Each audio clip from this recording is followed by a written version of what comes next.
In my 2021 investing plan video, I mentioned that telehealth and precision medicine is a structural trend that I'm deeply interested in.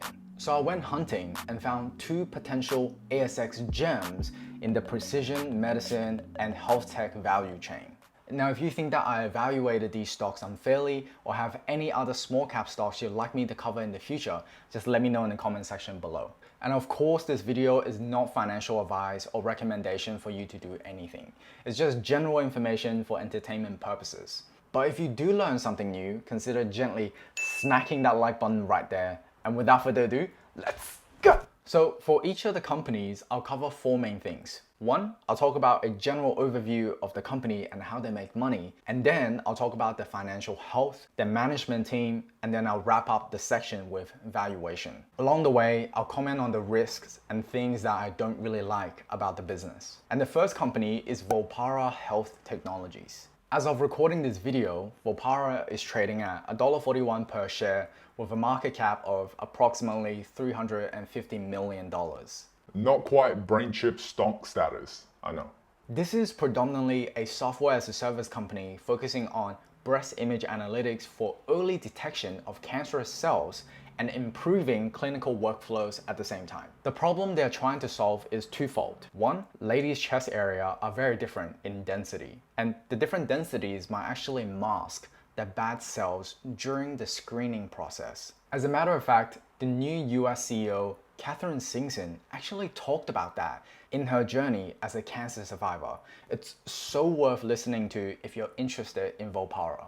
Also, in my opinion, that is one of Volpara's newest and strongest competitive advantages. Not only did she work under the legendary Steve Jobs in Next Software and Pixar, she understands the problem Volpara is solving for intimately. That kind of understanding creates empathy that trickles top down, and that's something really hard to buy with money. The second problem they're trying to solve is that keeping track of your patient's images, scheduling, and also all of the compliance work a clinic has to do creates a lot of administrative tasks. And ultimately, that just drains time away from value-adding activities with the patients. So Volpara's core value add is to leverage the AI expertise to improve the accuracy of the screenings, automate a lot of the administrative tasks, and reduce costs for the clinic. Their moat lies in the deep expertise in the screenings field, protected by over 100 patents.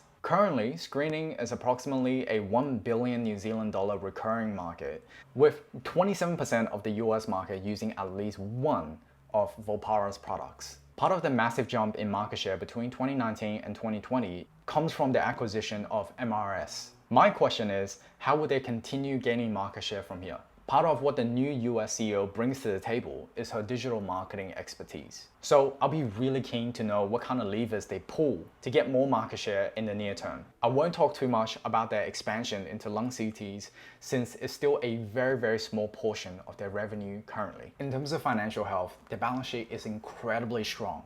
Current assets more than cover current liabilities, not to mention their long-term liabilities as well. So they should have no problem withstanding any kind of near-term shocks. At the same time, it shouldn't be a surprise that $64 million of that $73 million current assets is straight cash, since that money was raised in 2020 to strengthen their balance sheet and gear up to go for M&A transactions. With the management team, what I care the most is the person at the helm. The person at the helm will usually set the culture and the standard of excellence, which will essentially trickle down to the rest of the team. And honestly, you couldn't ask for someone better than Dr. Ralph Highnam. His research work in University of Oxford is in mammography analytics, which is essentially the foundation of Volpara. And because of him, the rest of the team is a great mix between engineers, doctors, and lawyers to protect their competitive advantage. Not to mention, it will be really hard to attract people like Catherine Simpson without Dr. Highnam. As it stands, I don't think Volpara will have any trouble attracting talent from this point onwards, but everything does depend on how well can they execute against their plans. With a great product, great team, and a critical growing market, the next question is their valuation. On a relative basis, amongst the top software companies in Australia, Volpara is trading below the average EV revenue of approximately 26 times.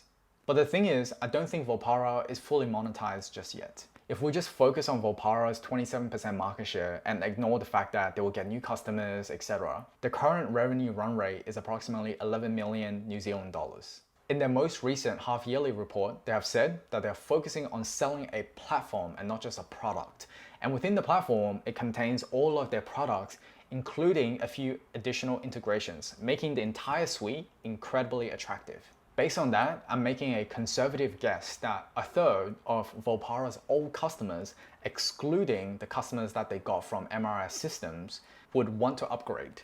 And taking their more recent statistics, I'm estimating that they will generate an additional 2 million New Zealand dollars just from the upgrades alone. And then there is Volpara upselling their MRS customers, which according to them have yielded a 2x to 3x increase in average revenue per user, which I estimated the upsell would yield an additional $3 million of revenue. So when Volpara is fully monetized, I'm expecting a $16 million run rate, which implies an 18 times EV revenue multiple. That will further bring it below the average EV revenue multiple amongst the top software companies in Australia. So for me personally, because of their deep expertise within the domain, an incredible management team, not to mention the amount of market share they've been able to get over the last couple of years, I've had a research position in Volpara since 2020. But here are a few risks that I'm actively paying attention to. As much as I love the new US CEO and her digital marketing expertise, it all comes down to how well they can execute against their plans. It's also very likely that my monetization calculations are overly optimistic. Not to mention, there is also the cybersecurity risk where their entire database is personalized health records. Getting breached will create trust issues that will be really hard to come back from. So what do you think? What are some of the other risks I should be paying more attention to?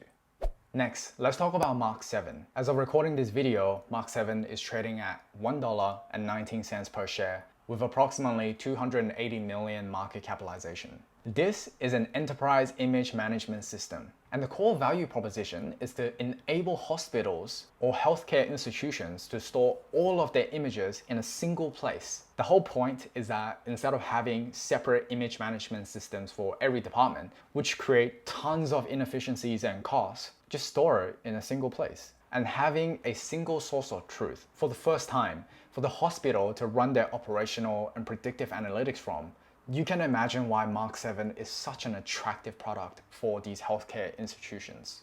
As it stands, they make money either via professional services or software licenses. The addressable market for image software is approximately 2.6 billion US dollars, and majority of Mark 7's revenue is US based.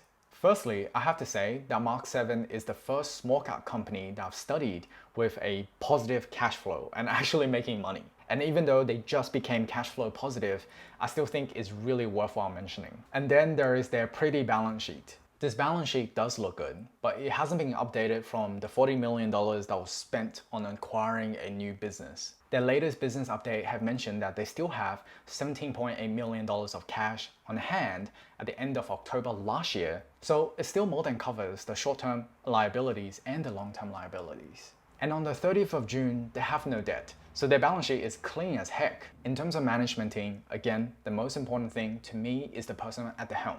The difference between Volpara and Mark 7 is that Mike Lampron, the CEO of Mark 7, is not a technical CEO, but he does have domain experience in healthcare IT space. His experience from IBM and GE will likely carry over his business contacts, and I think that will be really beneficial for both business and product development purposes. The rest of the management team seems to be really similar in the sense that they have domain expertise in the healthcare IT space, but not necessarily technical people. I'm also really glad that they kept on the CEO of the company they acquired as their chief product officer, but it's all too early to tell whether not having a technical management team will impact their ability to build enterprise software for healthcare companies. So with a product that the market desperately needs, a growing market and a strong team, what's the valuation like? If we look back at the EV revenue multiple graph, you can actually see that Mark 7 is substantially below the average EV revenue multiple at 12 times. With a revenue of $18.9 million last financial year and 100% revenue growth from the previous year, it seems like the market haven't quite rewarded Mark 7 with the same valuation as Volpara. That tells me there is upside to be realized. And since the current CEO was appointed in 2019, things have been doing really well for Mark 7. In saying that, the same cybersecurity risk is especially true for Mark 7. They are essentially helping their customers manage personalized healthcare information. A misstep in that will severely impact their progress. And my other concern is that Mark 7 seems to be trying to build an enterprise software product suite for healthcare institutions, but can they win future product development without an engineer at the helm? Regardless, since the current CEO have joined the company, a lot of good things have happened, so I'm really keen to see what he'll be able to do over the next couple of years. As it stands, my case in Mark 7 is not strong enough for me to hold a research position. But the fundamentals are really good.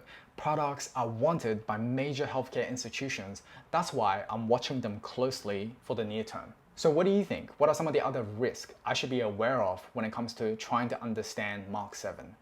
So thank you so much for watching this video all the way to the end.